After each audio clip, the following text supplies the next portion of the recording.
जय श्री श्याम। अब मैं आपको जो भजन सुनाने जा रही हूँ, इस भजन से मेरी बहुत यादें जुड़ी हुई हैं।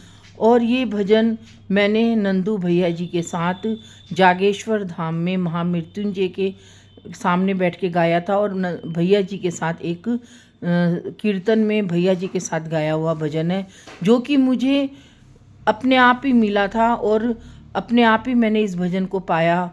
और इसके बाद से ही मेरी भक्ति की शुरुआत हुई इस भजन से।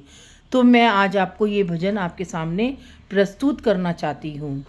आपके श्री चरणों में उम्र कट जाए सारी, ओहो आपके श्री चरणों में उम्र कट जाए सारी। जिधर भी देखूं दिखे, ओहो जिधर भी देखूं दिखे, युगल छवि श्याम तिहारी। आपके श्री चरणों में उम्र कट जाए सारी। श्याम तुम स्वामी मेरे, स्वामिनी राधे रानी। श्याम तुम स्वामी मेरे, स्वामिनी राधे रानी। युगल चरणों को निहारत कटे मेरी जिंदगानी। हो श्याम तुम स्वामी मेरे, स्वामिनी राधे रानी। युगल चरणों को निहारत कटे मेरी जिंदगानी। मैं तो बस चाकर तेरा, हो मैं तो बस चाकर तेरा, चाकरी लागे प्यारी। आपके श्री चरणों में उम्र कट जाए सारी। आपके श्री चरणों में उम्र कट जाए सारी। पाँव में बांध घुंघरू, हाथ कर ताल लिया है। पाँव में बांध घुंघरू, हाथ कर ताल लिया है।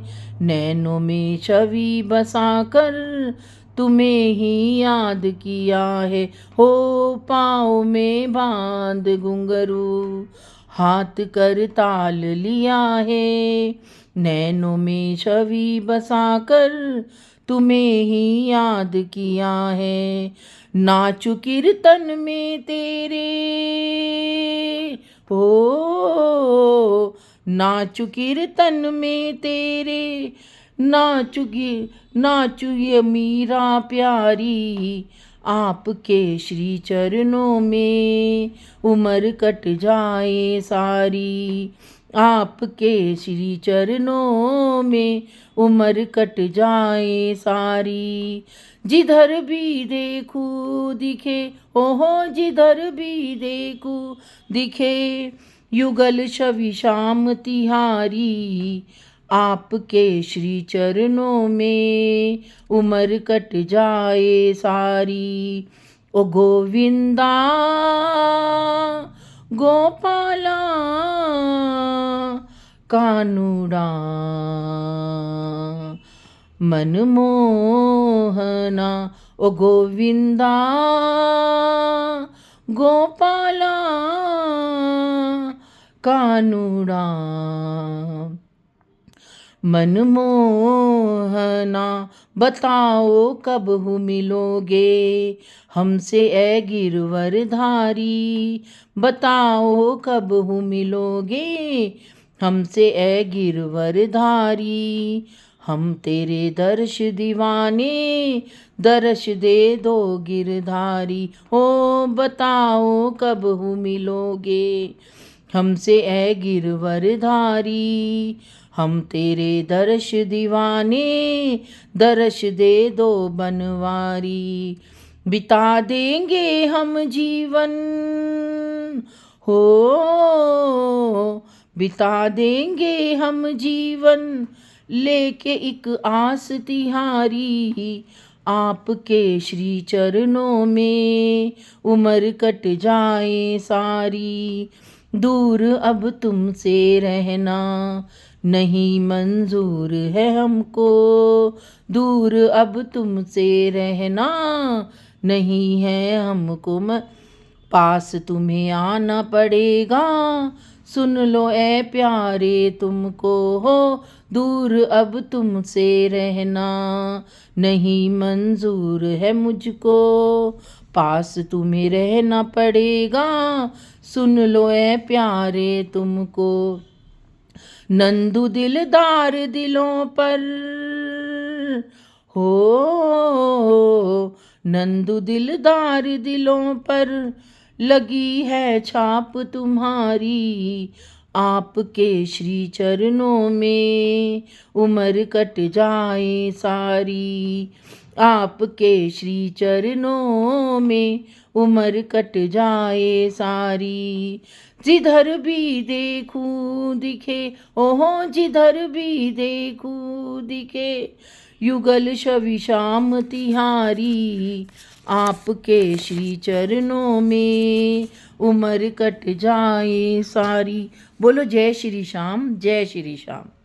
अभी जो मैंने आपको ये भजन सुनाया है, ये मैंने श्रद्धेय भैया जी के साथ गाया था जागेश्वर धाम में महामृत्युंजय शिवलिंग के सामने।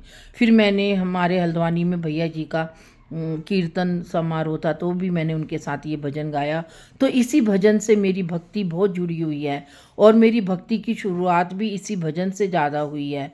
इसी भजन से ही मैं आगे बहुत आगे बढ़ी हूँ, और ये भजन मुझे सबसे ज़्यादा प्रिय है। वो इसलिए प्रिय है क्योंकि एक तो मैंने इसे जागेश्वर धाम में महामृत्युंजय बाबा के सामने बैठ के गाया, वो भी भैया जी के साथ, नंदू भैया जी के साथ। और मुझे जागेश्वर में इस भजन के साथ साथ एक और उपलब्धि भक्ति की वजह से प्राप्त हुई कि मैंने शिवलिंग में ही श्याम बाबा के दर्शन किए, और इसका आभास श्रद्धेय नंदू भैया जी और बाबा जी को भी बहुत है, क्योंकि वो मेरे लिए एक पिता तुल्य है। मेरे को वो एक गुरु के तुल्य लगते हैं। उनका आशीर्वाद हमेशा मेरे सर पे रहा है और हमेशा रहेगा, क्योंकि उन्होंने उनके प्रेरणा से ही आज मैं इतने आगे बढ़ी हूँ। उन्होंने मेरी हर चीज़ को सराहा, हर भक्ति को सराहा, और आज से नहीं 15-20 साल हो गए उनके साथ मुझे जुड़े हुए, और मेरे को बहुत स्नेह देते हैं, अपनी बेटी की तरह मानते हैं। तो भक्ति कहते हैं ना कि जब हम भक्ति करते हैं तो भगवान अपने आप ही हमारे पास हमारे गुरुओं को भेजता है, जिनके सहारे हम आगे बढ़ सके। तो भगवान ने मेरे को उनको जागेश्वर धाम में मिलवाया, और भगवान भोले ने हमें और श्याम बाबा ने, दोनों ने मेरे को मिलकर और बाबा जी के द्वारा मेरे को इतना आशीर्वाद मिला कि मैं आज जो भी हूँ, यहाँ खड़ी हूँ, वो उस समय की भक्ति से, उस समय की आशीर्वाद से, और बाबा महामृत्युंजय बाबा और नंदू भैया जी के बाबा से ही मैं इतनी प्रेरणा से आगे बढ़ी हूँ। जब मैंने पुस्तक लिखनी शुरू करी थी तो बाबा जी ने कहा कि बबीता तुम ये पुस्तकें जो लिख रही हो ये तुम्हारी बहुत आगे तुमको ले जाएंगी, और अपनी भक्ति को कम मत होने देना, और तुम अपनी भक्ति को बढ़ाए रखना और लिखते रहना। और आज तक 15-20 साल हो गए, आज तक मैं लिखती भी जा रही हूँ, और अपने यूट्यूब चैनल भी बना रही हूँ, भजन भी गा रही हूँ। तो ये हमें गुरुओं के आशीर्वाद से मिलता है, बड़े बड़े संतों के आशीर्वाद से मिलता है, बड़े बड़े धामों के आशीर्वाद से मिलता है। क्योंकि जागेश्वर धाम कोई साधारण धाम नहीं है। जागेश्वर धाम एक ऐसा धाम है जहाँ पर साक्षात शिव है, जहाँ पर 12 ज्योतिर्लिंगों का उद्भव हुआ, 12 ज्योतिर्लिंगों से भी सर्वोपरि है। इसकी महिमा का, इसकी महत्ता का कोई बखान नहीं कर सकता। आज मैं अपने आप को धन्य मानती हूँ कि मुझे जागेश्वर धाम की भक्ति मिली हुई है, जागेश्वर धाम में का आशीर्वाद मिला हुआ है सभी मंदिरों का। तो आज मैं इस ऊंचाई पे पहुँच पाई हूँ, क्योंकि जब हमें कुछ प्राप्त होता है तो हमें उसका धन्यवाद करना चाहिए, हर एक उस भगवान का धन्यवाद करना चाहिए, हर का शुक्रिया अदा करना चाहिए जहाँ जहाँ से हमें प्रेम मिला है। मुझे नहीं पता था कि मैं आज आपके सामने ये भजन गाऊंगी या ये भाव मेरे आगे आएंगे, तो पता ही नहीं, अपने आप ही जागेश्वर वाले बाबा ने मुझे ये प्रेरणा डाली कि ये भजन गा, ऐसे ऐसे कर, ऐसे बोल। तो मैं तो सिर्फ परमात्मा की कठपुतली हूँ, भोले बाबा की कठपुतली हूँ। वो जो ऐसा कहता मैं वैसा ही गाती हूँ, वैसा ही सुनाती हूँ और वैसा ही लिखती हूँ, जैसा भोले बाबा मेरे को चाहते हैं, क्योंकि उन्होंने ही मेरे को गोपी बनाया, उन्होंने ही मुझे राधा कृष्ण का प्रेम दिया, श्याम बाबा की भक्ति दी, वहीं के धाम से ही मेरे को सब कुछ प्राप्त हुआ है। तो मैं तो जागेश्वर धाम को ही नतमस्तक मानती हूँ। भोले बाबा ही मेरे गुरु हैं, राधा रानी ही मेरी गुरु हैं, और शिव और शक्ति दोनों मिलकर ही मेरे को मेरी भक्ति को आगे बढ़ाते हैं, मेरी भक्ति को प्रेरणा देते हैं। आज के लिए इतना। राधे राधे। जय श्री श्याम। बोलो जागेश्वर धाम की जय।